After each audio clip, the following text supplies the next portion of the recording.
Seja muito bem-vindo para mais um estudo central, estudo profundo da Palavra de Deus. Você é nosso convidado para ficar até o final aqui e receber todas as bênçãos da Palavra dele que vai ser aberta. Seja bem-vindo à nossa casa, seja bem-vindo à casa do nosso Pai.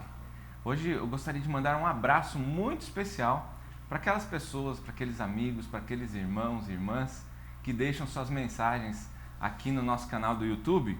E hoje o abraço vai para o Claudinei Pereira, lá de Londrina, no Paraná. Receba nosso abraço carinhoso. Magela Pereira, de Serra Talhada, no sertão pernambucano, sertão do Pernambuco. Maria Alice, de Belém, no Pará, olha só, Belém do Pará, conectado conosco aqui. O José Manuel Simone, de Sofala, no Moçambique. Grandes amigos nós temos lá no Moçambique, que sempre nos acompanham. Sempre deixam aqui seus comentários, muito obrigado.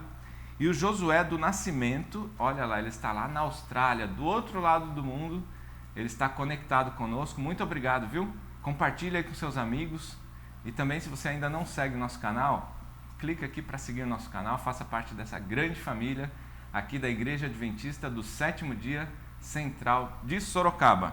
Muito bem, vamos partir para o nosso estudo de hoje. E para nos acompanhar nesse estudo, hoje nós recebemos aqui duas feras estudiosas da Palavra de Deus. E eu quero dar as boas-vindas para o pastor Marcelo Carvalho, ministerial, família e terceira idade. Pastor, seja muito bem-vindo, obrigado por estar conosco. Obrigado, Alex, pastor Osmar, companheiro também de trabalho. E a você que está em casa, fica aqui com a gente, porque estudar a Palavra de Deus sempre traz bênçãos para nós e para a nossa família. E obrigado aí por compartilhar, mandar para os amigos, para os colegas, sempre vai ser uma bênção estudar e compartilhar. Amém, amém. Olha, está feita a propaganda, hein? Não deixe de compartilhar e se inscrever no nosso canal. Temos também aqui a alegria de receber pastor Osmar Borges, pastor aqui da nossa Igreja Central de Sorocaba. Seja muito bem-vindo, pastor. Alegria tê-lo conosco. Ô Alex, obrigado pela boa recepção que sempre temos quando aqui chegamos nesse lugar maravilhoso. Você que está aí conosco, é bom saber que podemos sempre contar com a sua audiência. Envia esse link para mais pessoas. Ao pastor Marcelo também, que veio estar conosco. Muito obrigado, amigo, por estarmos juntos aqui e que esse estudo seja uma bênção para a gente. Amém, amém. Eu gostaria de pedir então, pastor Marcelo, o senhor ora para nós iniciarmos esse estudo, por favor. Claro. Querido Deus, assim como o Senhor inspirou Marcos a escrever o seu evangelho, abre a nossa mente, Senhor, ilumina para que nós possamos compreender as grandes verdades que o Senhor preparou para os nossos dias. Que o Senhor possa também abençoar cada familiar nosso, para que um dia nós possamos levar essa mensagem a todas as pessoas, de forma especial a nossa família, que ainda não te conhece. E assim nós possamos nos preparar para estarmos contigo nas mansões eternas. Fica conosco nesse estudo, por Jesus te pedimos. Amém. Amém, amém. Muito bem, vou pegar aqui meu guia de estudos, minha lição da Escola Sabatina. Você já sabe, nosso trimestre está acabando. Se você ainda não tem a sua lição, entra aí no site cpb.com.br, faça a sua assinatura para o próximo trimestre, né? Temos ainda mais uma semana. E se você não quiser fazer assinatura, ou se sua lição não chegar ainda, acessa aqui nos comentários, aqui na descrição do nosso vídeo, vai ter então o link para o PDF da lição. Hoje estamos na lição de número 12, uma lição muito interessante, muito importante. Jesus sendo julgado e crucificado. E a lição vem trazendo um comparativo interessante, né? Que ele cita aqui para a gente a questão da ironia. Quais são as ironias envolvidas nessa cena, nesse cenário de Jesus sendo julgado e crucificado? Eu posso citar alguns aqui. Aquele que nunca pecou ou errou foi preso e punido por bandidos. A coroa que seria do rei foi uma coroa de espinhos. Ele salvou tantas pessoas e ninguém o salvou. Com essa introdução, eu gostaria da participação de vocês. Como é que vocês enxergam essa cena, né? O rei do universo, né, ali tão humilde, sofrendo, sem ter quem o apoiasse ali. Eu vejo assim, Alex, isso prova que a Bíblia não é um livro comum. Tem pessoas que acham assim, não, a Bíblia é um livro assim para pessoas muito simples, muito humildes. Ué, se fosse isso já seria bom. Mas a Bíblia é um livro que tem uma capacidade literária como poucos livros nesse mundo têm. Porque você encontra todas as formas de expressão literária para fazer com que a mensagem de Deus chegue ao coração das pessoas, né? Então, esse aspecto que você mencionou, eu nunca tinha parado para pensar no livro de Marcos. A gente vê isso mais claro em outros livros. Mas essa ironia, né, de usar os mais absurdos possíveis para mostrar que Jesus realmente era Deus, homem, e que tudo aquilo que ele fez foi verdadeiro, teve significado na vida dos seres humanos, para mim isso é incrível. Mostra que Deus, a história é verdadeira, mostra que Deus realmente revelou essa mensagem para Marcos e faz com que isso chegue até nós, né, nos nossos dias, e a gente entenda. Não nos esqueçamos, né? Marcos era um judeu do primeiro século, tem 2000 anos de distância. E essa mensagem é pregada por um brasileiro, um esquimó, um índio, e todas as pessoas entendem isso. Então, e outra coisa, né? Por exemplo, nesse caso que você mencionou, a ironia, tem todos os povos do mundo. Assim como lá na Inglaterra tinha um bobo da corte, né, que usava da ironia para fazer com que o rei ficasse feliz, aquela coisa toda, nós temos humor, por exemplo, né, no caso aqui na televisão, né, os programas de humor. Então, é uma linguagem fácil para fazer o quê? Entender a mensagem do céu. E no caso aqui de Jesus, é assim, o total absurdo, né? Como é que ele pode ser o rei que o judeu espera por mais de 1000 anos e ele não é recebido? Aí você tem lá o centurião que ajudou a matar, dizendo debaixo da cruz, não, esse aqui era o Filho de Deus mesmo, esse aqui é o Deus encarnado. Então você vê os absurdos acontecendo, provando que a história é absolutamente verdadeira e eficaz para a vida de qualquer pecador desse mundo. Esse assunto ele é muito pesado, né? É um assunto muito forte. Os últimos dias de Cristo nessa terra, encarnado homem, assim, são terríveis, né? Porque o que foi que nós fizemos? Porque a gente costuma colocar culpa nos outros, mas como seres humanos, o que foi que nós fizemos? A promessa se cumpriu e a gente não valorizou isso. Então, no passado a gente não pode resolver. Mas o que estamos fazendo agora do nosso presente com esse Cristo? Qual é a ironia que está acontecendo na sua vida agora? Você pediu tanto, ele chegou e você não reconhece num estudo bíblico, num sermão. Você não reconhece quando ele bate a sua porta lhe oferecendo um livro, quando ele pede para orar com você, quando ele vai te visitar no hospital. É interessante isso, né? Aqui nós vamos ver cenas terríveis, mas dessas cenas nós podemos tirar lição para nosso presente, para o nosso futuro, porque o passado só Deus pode resolver, né? Isso aqui é fantástico, essa lição número 12 para mim. Eu tirei muitas lições para a minha vida. A gente tem aqui alguns comparativos, né? E eu já parto para a lição de domingo, quando Pilatos, Jesus é interrogado por Pilatos. Até esse ponto da história, Jesus evitava dizer, eu sou o Filho de Deus, eu sou o Rei, né? Ele evitava. As pessoas até o ovacionavam, né? Olha, queriam coroá-lo. Queriam coroá-lo, né? Mas nesse ponto aqui, quando Pôncio Pilatos pergunta, você é realmente o rei dos judeus? Ele fala, você está dizendo. Isso. Né? Não e aí, por conta disso, né, aí os judeus, vocês vão me ajudar, eles acusaram, nesse ponto aqui, eles acusaram Jesus de duas coisas. Uma, blasfêmia, por se dizer filho de Deus, né? Messias. Por estar acima de todos, né? Ou de, quem sabe na cabeça deles, estar tomando a posição do Pai, a posição de Deus, e como um rei que ofendia ou afetava diretamente Roma, né? Então, aí sim eles acharam, né, na cabeça deles que eles estavam ali laçando Jesus, quando na verdade a salvação veio através disso. Mas eu gostaria do comentário de vocês sobre essa cena. Por serem avassalados de Roma, eles não tinham autoridade para decretar morte para ninguém. Eles precisavam passar pelo governo romano. Eles sabiam que essa questão de rei dos judeus, como a blasfêmia primária que você citou, de se tornar ou tomar o lugar de Deus, para Roma, que era pagã, não fazia sentido nenhum. Então eles precisavam achar um motivo político para ameaçar Pilatos, para que Pilatos e o império pudesse temer a presença de Cristo e decretar a morte dele.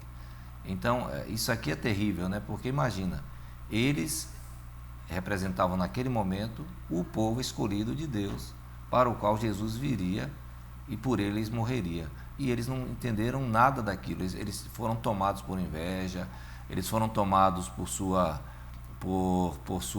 forma de pensar. Na ideia deles era melhor, eles consolidaram uma ideia, porque veja, Entre o Antigo Testamento e o Novo Testamento, você tem 450 anos de silêncio de Deus, que é o período intertestamentário. Não há profeta, por isso Deus não fala. Deus só fala quando há profeta. Por outro lado, Jesus veio em busca dos seus adoradores. Então você tem os magos que não eram nem da região e viram o sinal porque estavam acompanhando. Você tem uma mulher cananeia que atravessa a fronteira porque acredita que Jesus é o Cristo. Aí você vê o centurião, aí você vê outras pessoas que, alheias àquilo, por muito pouco compreenderam, mas o judeu, com toda a bagagem, agora com a dificuldade que os fariseus que entram, que aparecem em cena e se auto-intitulam os oráculos da fé, nesse período dos 450 anos, entre Malaquias e João Batista, que seria o próximo profeta, e eles se perdem.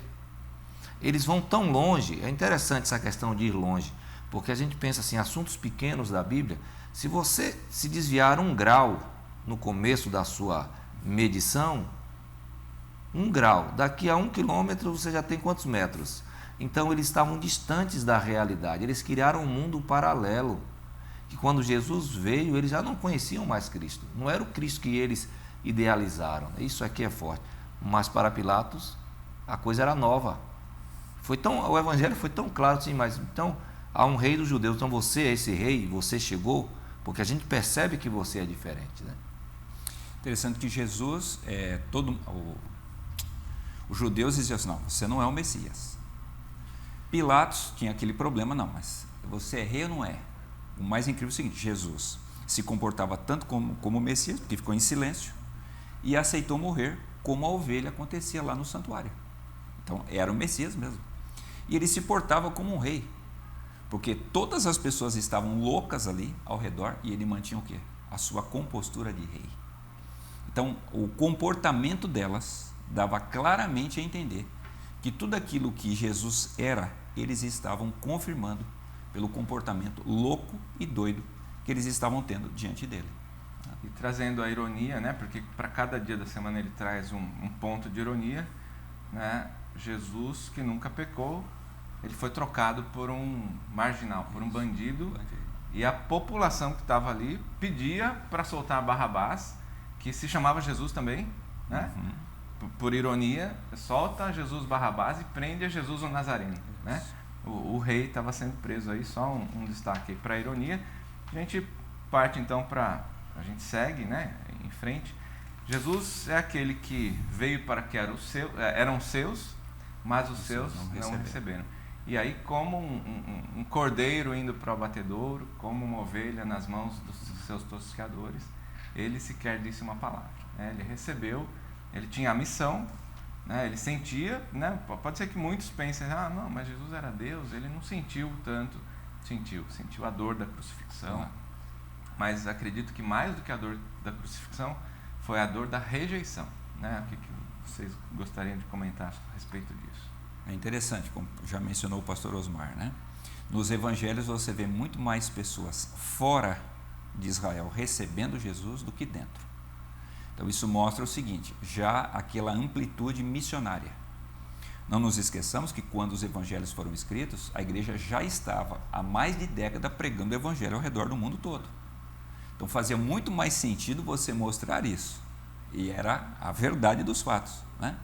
Então mostrar o seguinte, olha, os judeus dizem que vocês são de segunda classe. Imagina que o evangelho vai alcançar vocês. Pelo contrário. Porque desde o começo, quando Jesus chegou à terra, quem estava disposto a receber a ele foram vocês. Então, por exemplo, Marcos vai ser escrito ali por volta do ano 60, né? Todos os evangelhos vão sendo escritos depois dele, até João, que vai escrever lá quase chegando no ano 100. João não escreve para as pessoas do seu tempo, João escreve para nós. Bem-aventurado aqueles que não viram, mas creram, né? E em todos os evangelhos dá essa visão missionária. Parabéns para vocês, vocês não são de segunda classe. Porque o centurião lá, o camarada que Jesus mais elogiou, nunca vi uma fé dessa. Ele era um romano, né? E trabalhava para o governo romano, que era odiadíssimo pelos judeus. Aí mostra o quê? Deus, ele dá privilégios, mas ele não tem um povo assim, não, só vocês eu gosto, pode aprontar o quanto quiser. Não, Deus ama a humanidade, todos nós somos filhos. E o que nos faz ser queridos ao seu coração é quando nós o recebemos na vida. Por isso, esse é o privilégio que nós temos hoje. Não interessa a nossa conta bancária, não interessa a cor da nossa pele, de que nação nós viemos e que estado nós somos. O que interessa é que nós recebemos Jesus como nosso Salvador. E um grande risco da institucionalização da fé, de que as coisas aconteçam religiosamente para mim de forma mecânica, ao ponto de eu não entender mais a revelação de Deus como progressiva em minha vida. Quando a gente vai para o Antigo Testamento, a gente vê lampejos de pessoas que não eram israelitas, mas que tiveram uma aceitação tão fácil. Você vê Raabe. Qual foi o contato que Raabe teve com a palavra? 2 homens que apareceram lá rapidamente na casa dela. Você tem Balaão, que Deus se utilizava de falar com Balaão, mesmo ele não sendo judeu. Naamã, né? Naamã.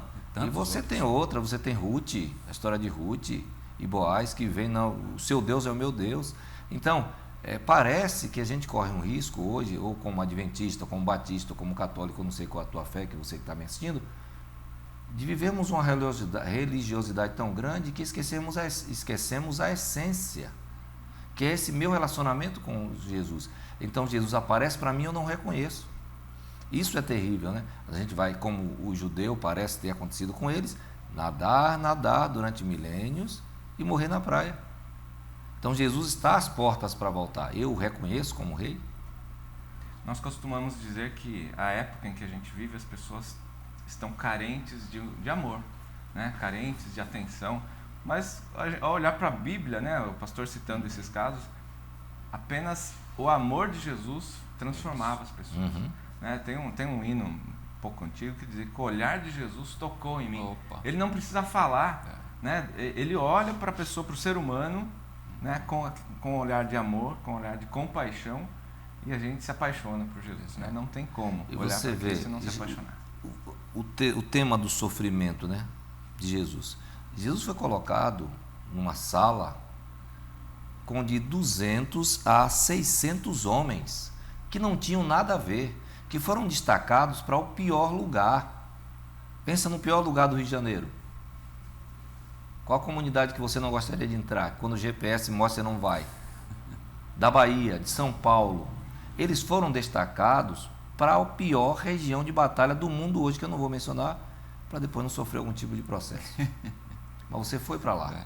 Tudo que você quer é voltar para casa. Esses homens estavam lá, mas eles não eram de lá. Era mais um dia de trabalho, mais uma insurreição de um louco que apareceu.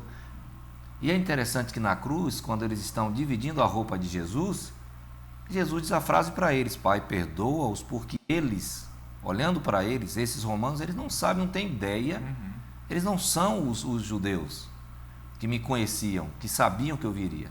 Perdoa-os, porque eles não sabem o que fazem. Então imagina o quanto Jesus apanhou.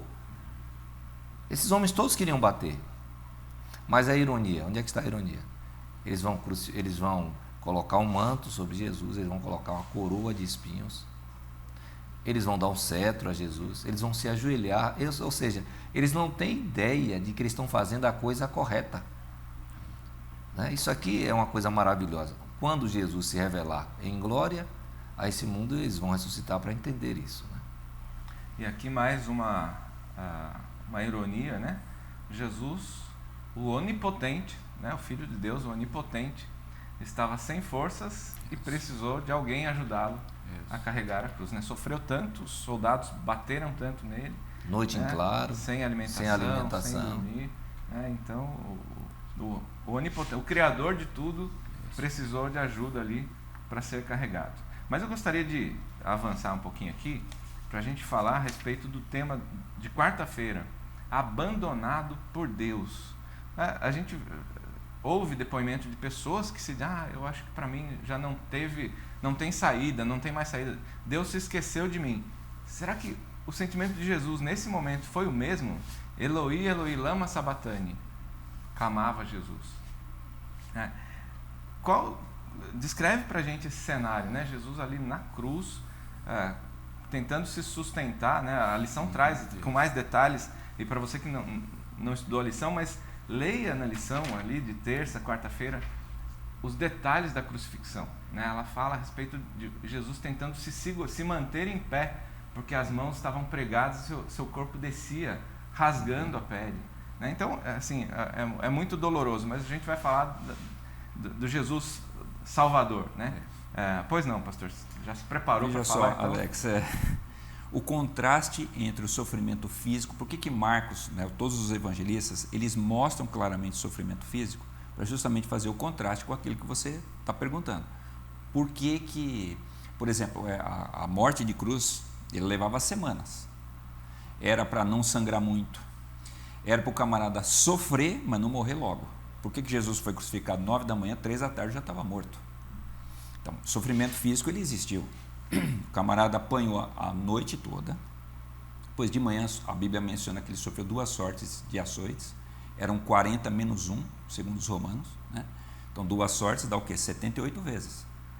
Nós vimos aí pela lição, né? Pegava ali, tinha o lugar onde o carrasco pegava ali, na ponta colocavam ossos humanos, aí batia nas costas da pessoa, ia rasgando, dilacerando. Né? Depois dava a cruz, pesava mais ou menos 50 quilos, um saco de cimento. Imagina alguém que já está sofrendo tudo isso. Né? Ellen White vai mencionar, por exemplo, no livro Dejeto das Nações, que a turba avança em cima de Cristo, se Deus não segura ali a turba, eles iam dilacerar Jesus, ia sair pedaço para todos os lados. Depois chega na cruz, os cravos, né? Muito provavelmente aqui nesse espaço entre a mão e o braço, para justamente o quê? Sangrar pouco e nunca mais a pessoa fazer esse movimento. Se ela saísse da cruz viva, ela nunca mais ia escrever, trabalhar, e quando era colocado no pé, não era no meio do pé, entre o pé e a perna, para a pessoa não andar mais. Então era para marcar mesmo. Né?